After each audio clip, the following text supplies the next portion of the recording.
So let me tell you what my mentor just said. All right. He said, the brain is designed to see the physical, but the mind is designed to see the invisible, right?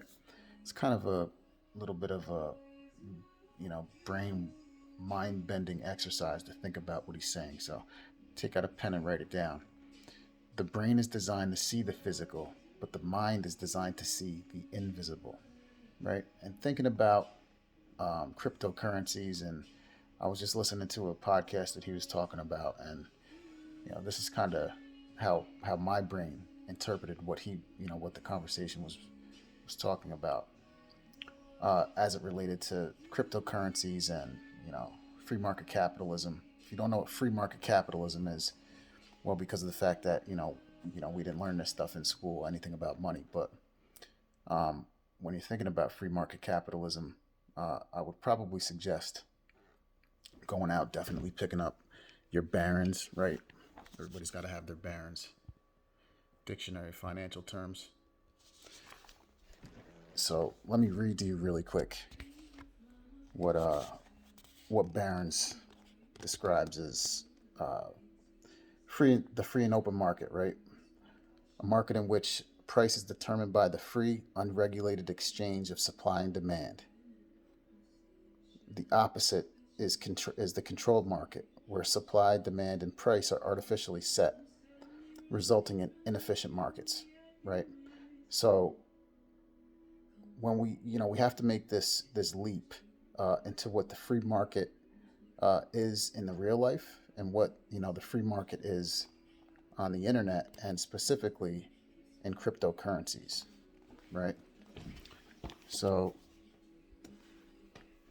I wanted to draw some of this out, and I'll show you and describe exactly what I'm talking about here.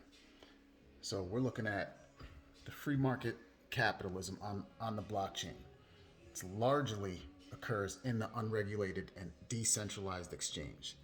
Now, you'll have to do some research and figure out for yourself what I'm talking about when I say decentralized and centralized exchanges, right? So centralized exchanges are things like Coinbase and BitMEX and some of these larger areas in which you can go and purchase cryptocurrencies. But so I'm talking about the blockchain here, right?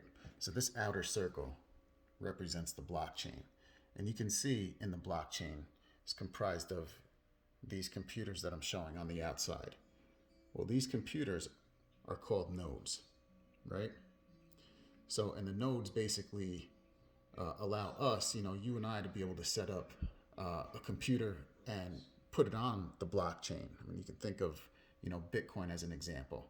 And each one of these nodes contains a ledger or a spreadsheet, right?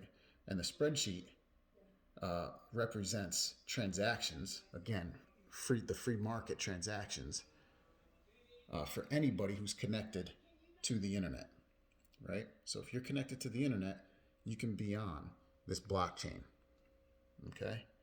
And what we're looking at on the inside of this, kind of these bigger circles here, are the miners, right? So these mining computers are designed to create cryptocurrencies, or the tokens for these cryptocurrencies, right?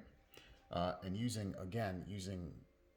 Bitcoin as an example, Bitcoin right now creates about 900, not about, exactly 900 Bitcoin per year, right? So again, that's what these miners on the inside of this Bitcoin network are doing, creating these Bitcoins, okay? So, but what gets interesting here is when we're talking about kind of real life, the real life free market and what's occurring in the real world, and then how to tie that back to cryptocurrencies, right? So this year, what they're coming up with is something called synthetics, which are real life assets that are being represented as tokens on the blockchain, right? So what they're doing is they're taking real life financial services and applications. And step number one here, they're converting them to a contract or idea. And that's, where the value comes in. They're putting a value on the contract or idea. And then step number three, they're transferring that contract or that idea over the blockchain, right? And anybody on this blockchain, anyone who's connected to the internet, has access to this blockchain.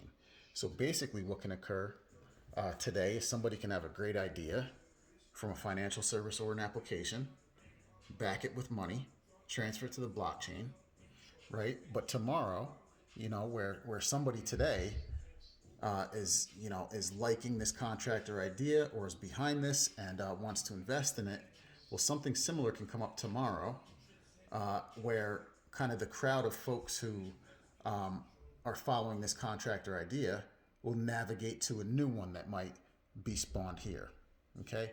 Where everybody who's following this may transfer over to the newer one, right?